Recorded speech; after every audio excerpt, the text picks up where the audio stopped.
personality, but have you had to work to keep his spirits up and his personality around the dressing room this season? What's he been like as a person?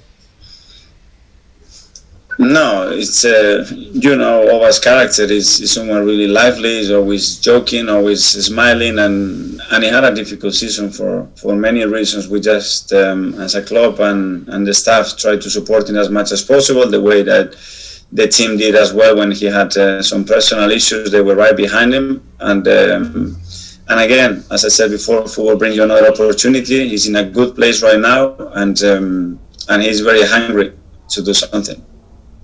So he's the same Oba as ever. He's not been affected by it all.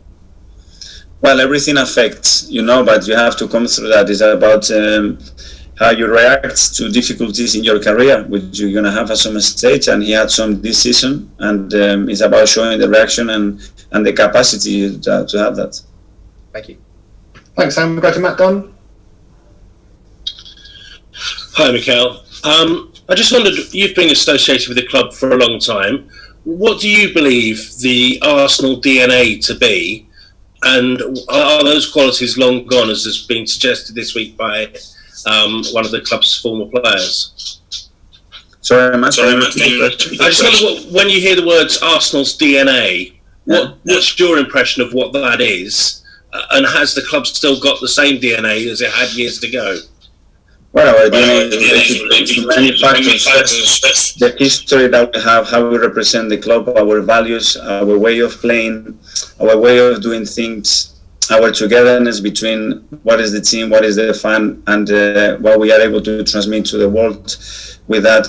And I believe that what we are trying to do is very much linked to that. There is still things to do, yes, but there was always this, because this game is evolving, this club is evolving, this club is not the same as 20 years ago, and it's not going to be the same in 20 years' time. So it's all the time something that you have to embrace, but at the same time evolve.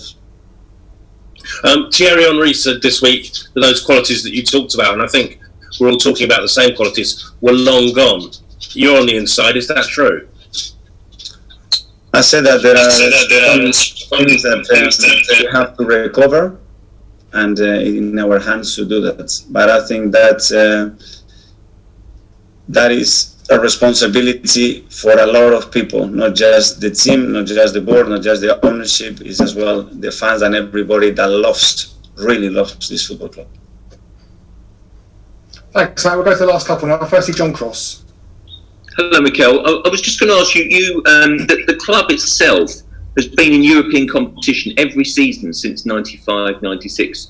Yourself included, pulled off something of a miracle last year by winning the FA Cup and getting the team into Europe. How important, in terms of prestige, in terms of taking the club forward, and indeed in terms of finance, is getting back into Europe for you and the club next season?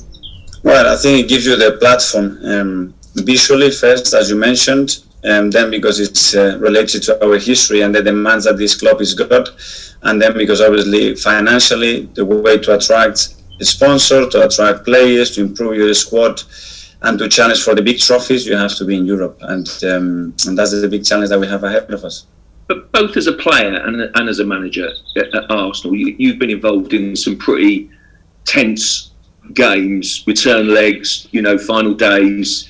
The clubs seem to be able to always pull out these results. How much confidence now have you got that they can do that again tomorrow night? Well, we've got experience from the past. We've got experience from this season as well in many ways. And the last one has been in Villareal when we were in a really difficult position with 2-0 down and 10 men, but we still managed to pull something out. And we have a big shot tomorrow. Thanks so much. Good luck.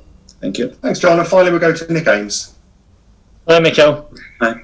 We know that as you said earlier, some of the players maybe will leave the club at the end of the season, or there may be changes in personnel. Are those decisions made already, or are there some players who maybe tomorrow night and in the next few games can change your mind and change that decision?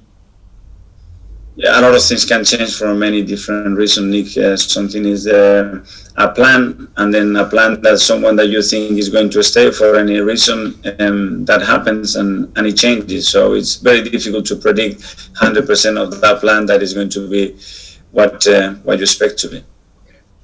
Looking back at last week's game, obviously some things went well, some things didn't go well. What would you do differently going into tomorrow's game? Well, the way we started the game, that's for sure.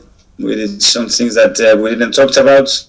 We conceded an early goal, which I think was difficult to swallow, and it took us a little while to react after we had a really good period. How we handled both boxes and the discipline to play with 11 players in this competition, it's key, and we didn't manage either to do that. But when we did a lot of the things that we have to do, the game looked completely different.